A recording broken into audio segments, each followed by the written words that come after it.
I'm Zoe. And I'm Peter. Hi. And we're with the Santa Barbara Middle School Teen Press, and we're here with... Peter Brown. It's great to meet you. Thank you. So how did you first get connected with the Sea Shepherds Conservation Society? Well, I got involved in the environmental movement in very early stages of that. And Sea Shepherd was kind of my first group. Bob Hunter founded Greenpeace with Paul Watson, and then Paul went and founded Sea Shepherd. And so it was all kind of milling around at the same time in the late 70s, early 80s, and I just got hooked up with them. And when you're best friends with those two guys, you know, your pictures, people want them. So you said that Paul Watson was sent down from God. What do you mean by that?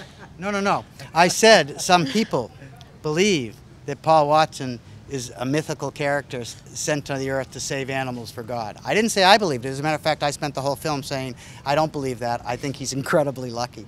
Now, he's a very tactical man, and he does have a way with animals and stuff. I've seen stuff I don't necessarily attribute to God, but he's an interesting character. And so in my film, I didn't say I attributed him to God. You were working with the Sea Shepherds Conservation Society for a long time before this documentary was released. Yeah. What were the biggest struggles and what took it so long? Oh, well, I work in television. I don't really make these environmental films. Yeah. And for the environmental movement, I would film the footage and then I would give it away to people making environmental films. Mm-hmm. And then I would come home and work in real television because I had a family and a house in the suburbs and I had to make a living. So I never really made my own film. Environmental film. I do things for Sea Shepherd and little things, but I never actually did it, and then I always said someday, you know, when I retired, I'd do it. And I didn't really retire, but I did it anyhow. So during this film, which part was the part you just most wanted to throw in the towel and just say, screw it, I'm done? You mean as the film or as in the environmental movement? Well, either. Numerous times in the film I wanted to throw in the towel and I'm done.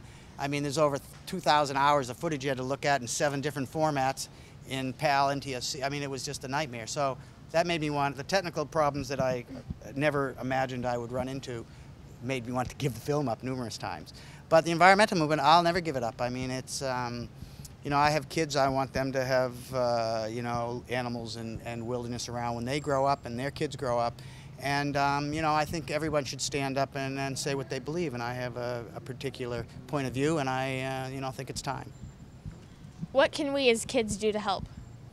Well, kids are you know, it's your problem. For the rest of my life, there'll be plenty of whales. I've seen the most beautiful places in the world. It's not my problem, it's your problem. And what can you kids do?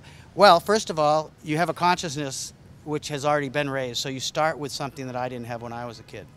And second of all, just look what's happening in Egypt and stuff with social media. Kids are extremely important and powerful through the social media and the way they interact with one another. So I think the kids can do whatever they want. It's limitless. The one thing you can't do is be afraid of doing something.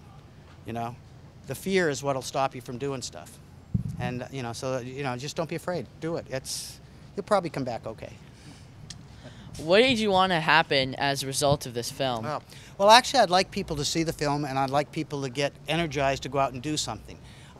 It's not a gloom and doom film. I don't want people to feel discouraged about the environment. I want them to say, okay, that idiot did something, I can do it too. And I'm just a normal guy. You know, I'm not Paul Watson. I mean, Paul Watson's dedicated his life, and he wears a uniform. I'm just a normal guy who decided he could make a difference, and as I did it, I'm kind of stubborn, so I kept doing it. And 90% of life is showing up, and you know, and basically I'd like people to figure they can show up, and if they can show up, things can get done. You know, the world is changed by individuals. What's a film that's affected your life in some way? Wow. We've gotten that reaction a couple times. Gee, I don't remember any film necessarily that affected my life. A television show, Assault on Mount Everest, which was about mountain climbing, which was done by a friend of mine, actually, in my screening. Tim Huntley worked on it, too, before I knew him. And that film made me want to do adventure films and do TV in general. But this film, you know, nothing's really affected me that much. You know, I try not to watch other stuff that much. I try to tell my own stories in my own way. And who have your biggest heroes been, and how have they affected your career now? Wow. My biggest heroes. You know, I think any passionate people who are willing to do anything are my heroes. I don't look at big heroes, you know, little heroes. People who take any kind of chance to stick up for what's right is, in my case, or to me, a hero. I don't consider, like people call me a hero, I don't consider myself a hero. I'm just a normal guy. You know, I've maybe done some heroic things for people think so, but all I did was what they would have done if they'd had the guts to go out there and do it, because when you're there, you do it.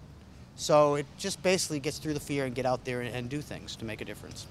Thank you for your time. Thank you. Good luck.